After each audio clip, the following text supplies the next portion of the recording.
kasih kepada teman saya. Perkenalkan, saya Wina M. Siregar, dokter muda pada Poliklinik Kulit dan Kelamin. Jadi pada pagi hari ini saya akan menambahkan dari teman saya tadi mengenai penyakit psoriasis. Jadi psoriasis itu adalah suatu penyakit inflamasi ataupun peradangan yang bersifat kronik ataupun menahun dan ditandai dengan adanya kemerahan pada kulit, kemudian biasanya kulitnya itu menebal dan juga bersisik. Jadi untuk psoriasis ini bisa terjadi pada bagian tubuh manapun, namun ada tempat-tempat yang menjadi lokasi yang paling sering, misalkan di siku, kemudian di lutut, di punggung bagian bawah, di kulit kepala, dan juga di bokong. Kemudian apa sih penyebab dari psoriasis itu? Jadi sampai sekarang masih belum diketahui penyebab pastinya itu karena apa. Namun ada beberapa faktor yang bisa mempengaruhi munculnya psoriasis ini. Misalkan ada pengaruh dari sistem kekebalan tubuh ataupun adanya gangguan autoimun.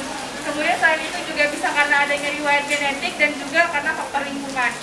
Jadi normalnya pada manusia itu sistem kekebalan tubuhnya bisa menyerang ataupun melawan dari kuman, baik itu virus, bakteri ataupun zat-zat asing yang nanti akan menyebabkan gangguan pada fungsi kulit. Namun pada psoriasis sistem kekebalan tubuhnya justru menyerang dari sel-sel kulit normal, sehingga terjadilah kelainan ini.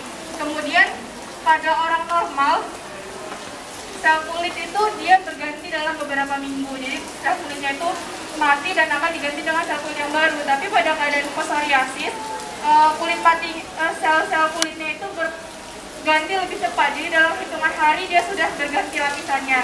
Nah, ini akan menyebabkan penumpukan dari sel-sel kulit mati di bagian tersebut sehingga nanti kulitnya menebal pada kasus-kasus yang mengalami psoriasis. Kemudian apa saja faktor risiko yang bisa menyebabkan munculnya psoriasis ini? Jadi ada faktor dari genetik ataupun ada riwayat keluarga.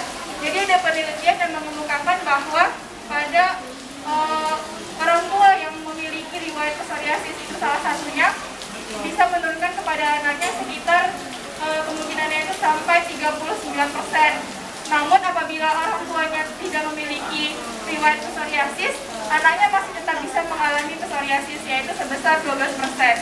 Kemudian faktor lainnya itu bisa karena adanya infeksi virus ataupun bakteri, kemudian ada faktor stres, obesitas ataupun kegemukan, kemudian merokok, konsumsi minuman keras, dan juga hal-hal lainnya. Ini bisa dilihat gambaran dari psoriasis. Ini psoriasis yang ada di kulit kepala, jadi kulit kepalanya itu merah, menebal, dan juga bersisik. Sisiknya berwarna putih perak seperti itu. Kemudian selain di kulit kepala bisa di siku, kemudian di badan, dan di kakinya.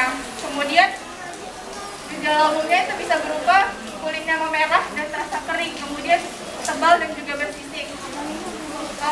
Kemudian bisa disertai dengan rasa gatal ataupun perih, terutama kalau digaruk dan terjadi luka. Kemudian selain dari kulit itu bisa juga muncul gejala pada kuku. Jadi kulitnya itu nanti kukunya menebal dan teksturnya menjadi tidak rata. Selain itu juga bisa mengenai dari sendinya.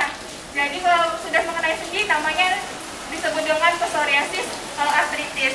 Nanti sendinya bisa kaku dan juga bengkak seperti itu.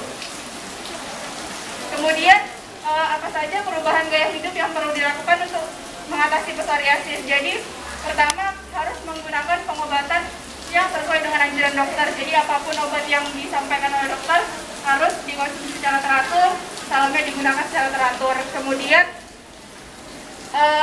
boleh berjemur di bawah matahari, itu umumnya pada pagi hari, kira-kira jam 8 ataupun jam 9. Atau kalau nggak bisa pagi hari, boleh sore hari, sekitar jam 5. Kemudian menjaga kebersihan kulit dan kelembabannya, jadi mandi secara teratur, tapi mandinya nggak boleh pakai air panas. Kemudian setelah mandi, diusahakan untuk menggunakan lotion, boleh lotion bayi, biar kulitnya jadi lembab dan nggak kering, jadi nggak mudah pecah-pecah. Kemudian untuk psoriasis ini yang perlu diketahui adalah bahwa penyakit ini dia tidak bisa sembuh secara sempurna. Jadi penyakitnya bisa sembuh, tapi itu bisa muncul lagi. Jadi kita harus menghindari faktor-faktor yang memungkinkan untuk munculnya penyakit ini. Misalkan tadi yang seperti saya sebutkan adanya faktor stres, misalkan dia merokok. Jadi kalau pada orang yang punya penyakit psoriasis harus dihindari dari stres, kemudian merokok, begadang misalkan itu harus dihindari agar tidak terjadi kekambuhan pada penyakit ini. Karena kalau misalkan psoriasisnya udah parah, kemungkinan akan mengganggu dari kualitas hidupnya. Mungkin itu saja yang dapat saya sampaikan. Selanjutnya akan disampaikan oleh teman saya.